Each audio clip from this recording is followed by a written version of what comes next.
અચ્છા, મારું નામ અજય પરમાર છે. હું અમદાવાદ જિલ્લાના બગોદરા ગામમાંથી આવું છું. આજે રેવન્યુ તલાટી મંત્રી પ્રેમિલન પરીક્ષા તમે દેવા માટે આવ્યા છો, કેવી તૈયારીઓ? તૈયારી તો સરસ છે. તૈયારી 3 વર્ષથી સરસથી ચાલુ હતી. આ એક્ઝામ થઈ જશે એવું શું લાગે લાગે તમને?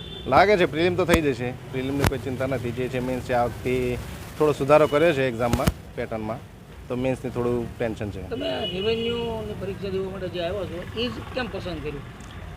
એમ કે અહીંયા જોબ ગ્રેડ પેને જે છે ને, ગ્રેડ પેને બધું એ થોડું સારું છે. પોસ્ટ માટે સારું છે કે ગ્રેડ પે આમાં સારો મળે છે.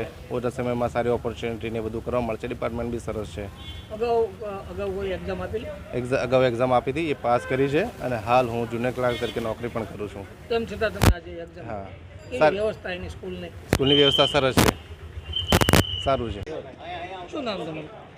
ધર્મિષ્ઠા વાણિયા, ક્યાંથી આવો છો? બાવડાથી આવું છું. આજે રેવન્યુ તલાટીની પ્રીમિયર પરીક્ષા દેવા માટે તમે આવ્યા છો, કેવું લાગે છે? એક્સાઇટેડ છીએ.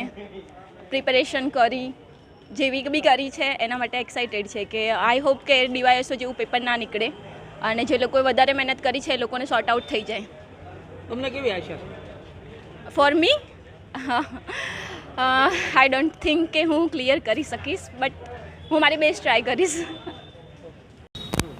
સાહેબ, તલાટી મંત્રીની આજે પરીક્ષાઓ છે, કેટલો બંદોબસ્ત, કેવી વ્યવસ્થા, શું કહેશો? બોટાદ જિલ્લાના આવેલા વિવિધ કુલ 11 કેન્દ્રો ઉપર જે તલાટી મંત્રીની પરીક્ષા જે યોજાનાર છે તેમાં બોટાદ અને પાળિયાદના વિવિધ કેન્દ્રો ઉપર બોટાદ પોલીસ દ્વારા ચાંપતો પોલીસ બંદોબસ્ત રાખવામાં આવેલો છે, જેમાં બોડી વન કેમેરાથી લઈ અને તમામ ચેકિંગ ફિસ્કિંગ વ્યવસ્થિત રીતે થાય તે માટે પોલીસને બ્રીફ કરેલ છે.